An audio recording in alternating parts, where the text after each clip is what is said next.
What is going on, everybody? So today I'm at the shop and we have to head to a customer's house who's having a really bad case of Aiptasia. It's all over the tank, but it's not just Aiptasia. This tank is just going through it. We were doing regular service on this aquarium, but things kind of got backtracked and we haven't been there in a long time, and it was looking so good, and then now it's just struggling. So now we're servicing the tank again. We're there once every like 2 to 3 weeks, and we're slowly trying to get the tank back to being, a nice looking aquarium.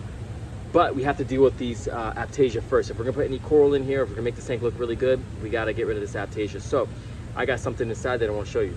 So we will be bringing these Bergia nudibranchs to a customer's tank. We are breeding here at our facility. We have tons of them. They've been laying eggs and we got a bunch of babies. So we're gonna bring 8 of these to the customer's house today, and hopefully they do well at eradicating all the Aiptasia in her aquarium.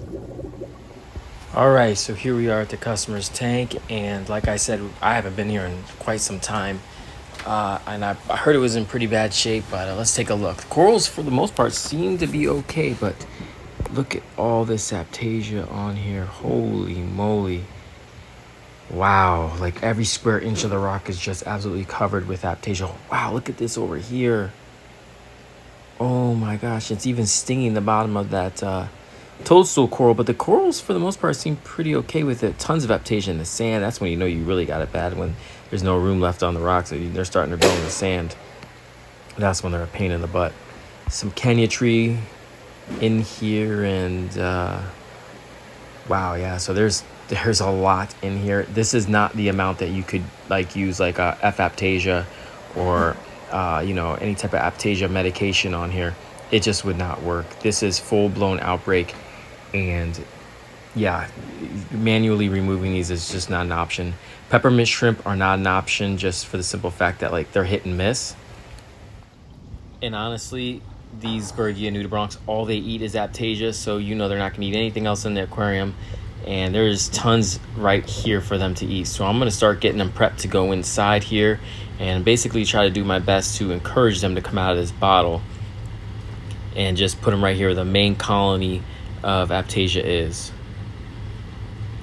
So a couple of them have already come out, and they're kind of on the rock there, getting these guys out too slowly. This is kind of tedious. I think I might just end up leaving the whole bottle here and just pick it up next time, but I'm trying to get them as close to the rock as I possibly can.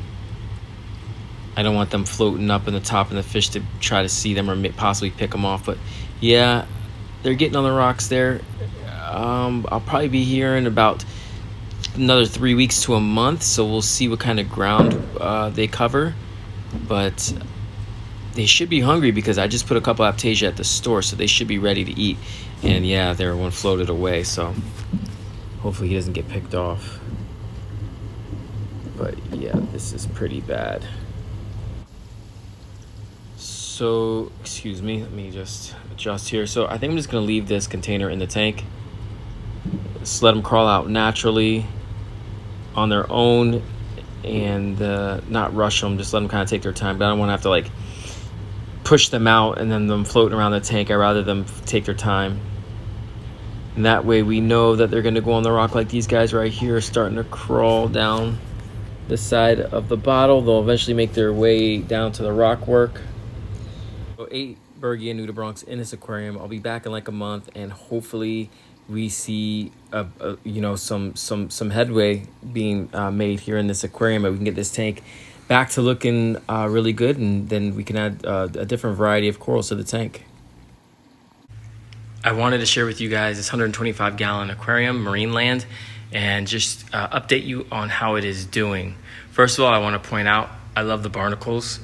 I think this is such a cool idea. Now, we're not going for the artsy type of aquascape here. It's purely just a very natural aquascape, and that's why I think the barnacles are just so cool. We got a yellow watchman hanging out there in his little tunnel. It looks like when the shrimp just shed, it's just molted.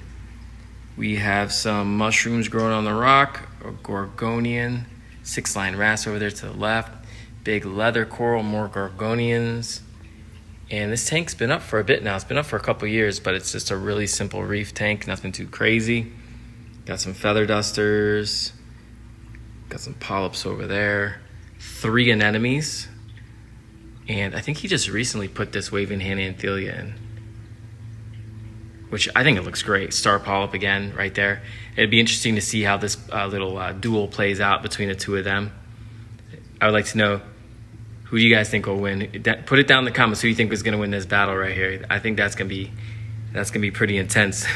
And then a couple more feather dusters. Oh, you got 4 feather dusters from us, huh? Some more mushrooms right there, which I think the mushrooms are doing really good in this tank. I think we should put some different color variations. There's a lot of green in this tank. I think definitely more color variations would look nice. Oh, and look what we have here. Little anemone crab hanging out there. Look at that. Now that anemone crab is really lucky because if we go over here, we have clownfish that refuse to go in the anemone, and that is because they had laid some eggs right here in the seam. See if I can get that on camera for you guys. They have eggs all right here where the silicone is right here in the corner. People always ask me, why do my clownfish not like the anemones? Why do they always hang up by the power heads or in the corner? Well, look at this. They've laid their eggs right there. And that's where they choose to do it for whatever reason. But they always hang out here. They don't give the anemone a second thought. Look at this rock flower anemone. Look how pretty that is. Oh my God, I love that. Tricolors. Oh, that's beautiful. Kupang damsel. I really don't like this long spine urchin. Every time I clean the tank, I'm always keeping an eye out for that one. And that yellow tang that just came out, that is a aquacultured yellow tang. So that's pretty dope. And there is a blue jaw trigger in here somewhere, but anybody who's ever had a blue jaw trigger knows those fish are the most skittish fish that you could possibly have. They love to hide, so that's probably what he's doing.